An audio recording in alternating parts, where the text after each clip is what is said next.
श्री राधे मित्रों, एक बार फिर से स्वागत है आपका आपके अपने YouTube चैनल सनातन अमृत गंगा में। कल हमने श्रावण मास के 8वें अध्याय का श्रवण किया। आज हम सावन मास के 9वें अध्याय का श्रवण करेंगे, जिसमें शुक्रवार के व्रत के बारे में बताया गया है। सबसे पहले गणेश जी को प्रणाम करते हुए भगवान शिव शंकर के चरणों में अपने ध्यान को केंद्रित करते हुए करते हैं श्रावण मास के 9वें अध्याय का श्रवण। शुक्रवार की कथा। देवादिदेव ने सनत कुमार से कहा, हे सनत कुमार, अब मैं तुम्हें शुक्रवार की कथा सुनाऊंगा, जिसके केवल सुनने मात्र से ही प्राणी सब प्रकार की विपत्तियों से छूट जाता है। प्राचीन काल में पांडव वंश में उत्पन्न एक सुशील नामक राजा हुआ।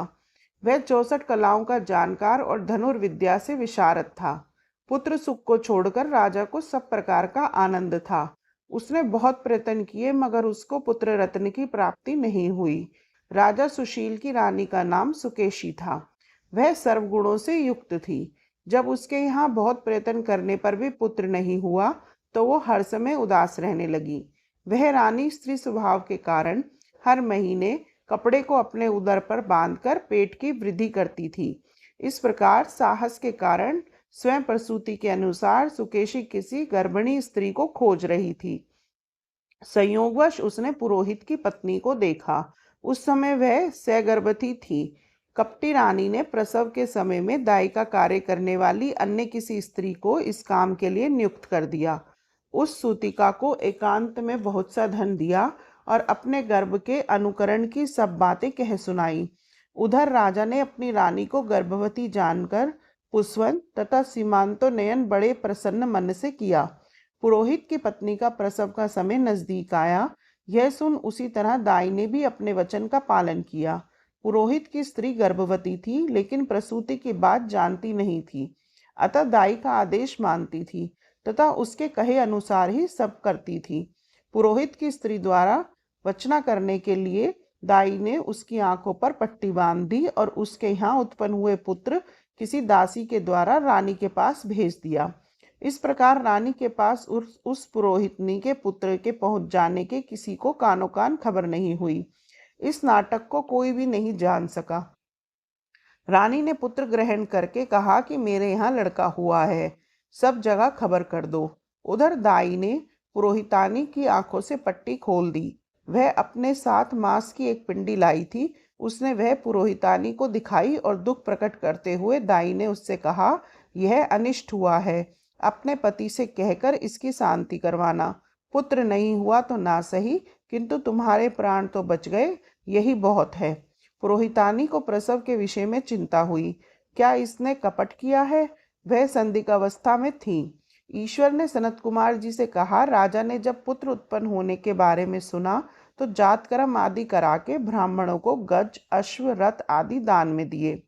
जो बंदी खाने में बंद थे उन सबको छोड़ दिया। सूतिकांत में नामकरण आदि संस्कार किए। राजा ने राजकुमार का नाम प्रियव्रत रखा। श्रावण मास आने पर पुरोहित पत्नी ने शुक्रवार के दिन भक्ति द्वारा जीवंतिका का अर्चन किया। दीवार पर जीवंतिका की मूर्ति अंकित करके पुष्पमाला से अर्चना कर 5 दीपक जलाए। गेहूं के आटे के दीपक बनाकर जलाती और आप भी गेहूं के आटे को शुद्ध घी में पकाकर भोजन करती। भोजन के पश्चात कहती कि हे कृपानिधे, जहाँ पर भी मेरा पुत्र हो उसे रक्षित रखना। यों प्रार्थना करने के पश्चात वह कथा सुनती और यथाविधि नमस्कार करती। जीवंतिका के प्रसाद से वह बालक चांद की तरह बढ़ने लगा और पुरोहितानी की भक्ति से प्रसन्न होकर जीवंतिका उसकी रात दिन रक्षा करने लगी। कुछ काल बीतने पर राजा मर गया। पितृभक्त पुत्र ने पिता की परलौकिक क्रिया की। फिर मंत्रिमंडल ने उसको राज सिंहासन पर बिठा दिया। उसने कुछ काल तक राज्य की भलीभांति देखरेख की और उसके बाद राज्य का भार वृद्ध मंत्री को सौंपकर आप पितृ ऋण से मुक्ति प्राप्त करने के लिए गया को रवाना हो गया। उसने यह यात्रा राजकीय वेश को त्याग कर कार्पटिक वेश में की। मार्ग में एक गृहस्थ के यहाँ ठहरा। उस गृहस्थी के यहाँ पुत्र हुआ था। इससे पहले उस गृहस्थी के यहाँ जो 5 पुत्र हुए थे उनको क्रमशः षष्ठी देवी ने मार डाला था। लेकिन इस लड़के के पैदा होने के 5 दिन बाद राजा उस गृहस्थ के मकान में सो रहा था कि रात को षष्ठी देवी उस बालक को मारने के लिए आई। इस पर षष्ठी देवी को जीवंतिका ने कहा हे षष्ठी देवी, इस राजा को लांग कर मत जाना। इस प्रकार जीवंतिका के मना करने पर भी जब षष्ठी देवी नहीं मानी और आगे बढ़ी तो उसके किए से कुछ नहीं हो सका और वह खाली हाथ वापस लौट गई। गृहस्थ ने जब अपने लड़के को जीवित देखा तो राजा को उसने लड़के का जीवन दाता जानकर प्रार्थना की। हे राजन, आप आज का दिन मेरे मकान पर ही ठहरे, क्योंकि आपकी कृपा से ही मेरे यहाँ छठवां पुत्र जीवित बचा है। उस गृहस्थ की ऐसी प्रार्थना सुनकर राजा एक दिन के लिए वहां रुक गया। इसके बाद वह गया पहुंच गया और पिंडदान देने लगा। वहां विष्णुपद पर पिंड देते हुए उसे आश्चर्य हुआ। उसने देखा कि पिंड को ग्रहण करने के लिए 2 हाथ बाहर निकले हैं। यह कौतुक देखकर राजा चकित रह गया। ब्रह्म आज्ञा से राजा ने विष्णुपद को ही पिंड दिया और एक विद्वान ब्राह्मण से पूछा कि यह सब मामला क्या है। उस ब्राह्मण ने कहा, राजन, ये दोनों हाथ तुम्हारे पिता के हैं। घर जाकर अपनी माता से पूछना कि ऐसा क्यों कर हुआ है। यह सब क्या है, यह तुम्हारी माता ही बताएगी। राजा उदास तथा दुखित होकर अपने मन में अनेक तरह के विचार करने लगा। लौटते समय राजा फिर उस गृहस्थी के यहाँ ठहरा जहाँ पर कि वह यात्रा से जाते समय ठहरा था। उस गृहस्थ के यहाँ अब दूसरा लड़का हुआ था, जिसको पैदा हुआ आज 7वां दिन था। इस दूसरे लड़के को ग्रहण करने के लिए रात को षष्ठी देवी वहां आई। षष्ठी देवी की को जीवंतिका ने दोबारा मना किया। षष्ठी देवी ने जीवंतिका से पूछा, हे जीवंतिके, आपको इस लड़के को बचाने की क्या आवश्यकता है और इसकी माँ कौन सा व्रत करती है जिससे कि आप रात दिन इसकी रक्षा करती हैं। षष्ठी देवी की बात सुनकर जीवंतिका ने मुस्कुराकर कहा, राजा भी दोनों की बात सुनने के लिए जाग रहा था और नींद का बहाना करके आंखें मूंद कर पड़ा हुआ था। जीवंतिका ने कहा, हे षष्ठी देवी, इसकी माँ श्रावण के महीने में शुक्रवार के दिन पूजन तथा व्रत नियमानुसार करती है। वह नियम क्या है और कैसे हैं, मैं आपको सब बतलाती हूँ। इसकी माँ उस दिन हरे रंग का वस्त्र नहीं पहनती, हाथों में हरे रंग की चूड़ियां नहीं पहनती, चावल के धोवन के जल को भी कभी नहीं लांगती, हरे पल्लव के मंडप के नीचे नहीं आती, हरे रंग का साग नहीं खाती। यह सब कुछ वह मेरी प्रसन्नता के लिए करती है, इसलिए मैं उसकी और उसके इस लड़के की सुरक्षा करती हूँ। यह बातचीत सुनकर राजा दूसरे दिन अपने नगर में आया। उसके स्वागत के लिए नगर का हर बच्चा, बूढ़ा और नौजवान आया। राजा का राजभवन में पहुंचना हुआ। उसने अपनी माँ से पूछा, माता, आप जीवंतिका का व्रत करती हैं, उसकी क्या विधि है। माँ ने उत्तर दिया, जीवंतिका का व्रत मैं नहीं जानती। राजा ने गया यात्रा के फल प्राप्त्यार्थ ब्राह्मणों तथा सुहागिनियों को भोजन कराने की अभिलाषा प्रकट कर उन सुहागिनों तथा ब्राह्मणियों के यहाँ हरे वस्त्र, हरी चूड़ियां परीक्षार्थ भिजवाए। दूत ने उनसे कहा कि आप राजभवन में भोजन के लिए पधारें। पुरोहित की पत्नी ने दूत से कहा, मैं हरे रंग की कोई चीज नहीं लेती।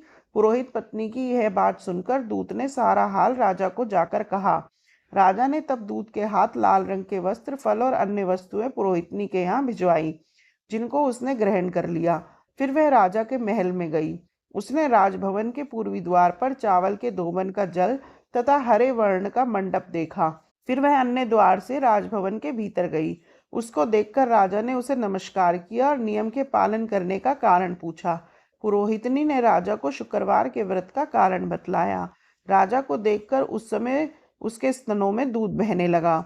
उस दुग्ध धारा से राजा भली प्रकार सिंचित हो गया।